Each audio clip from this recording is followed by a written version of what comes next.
আজকের সারা দিনে 3 বেলা নাস্তা, দুপুরের খাবার, রাতের খাবার, তো আজকের সারা দিনে খাবার নাস্তা মিস হয়েছে কয়জনের, আর 5 ওয়াক্ত নামাজ মিস হয়েছে কয়জন? ইনসাফের সাথে বলুন, কেন নামাজ পড়তে পারলেন না? কেন নাস্তা খানা ছাড়তে পারলেন না? নাস্তা তো ছুটলো না, নামাজ কেন ছুটল? দুপুরের খাবার তো ছুটলো না, জোহরের নামাজ কেন ছুটে গেল? কার সাথে নারাজ হইলেন? কারে বুড়া আঙ্গুল দেখাইলেন? কারে বৃদ্ধাঙ্গুলি দেখাইলেন?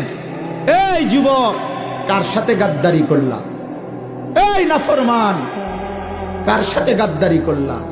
তুমি জানো তোমার চাইতে অহংকারী, তোমার চাইতে বড় থেকে বড় গাদ্দার এই পৃথিবীতে আল্লাহ তাআলা নিশ্চিহ্ন করে দিয়েছে।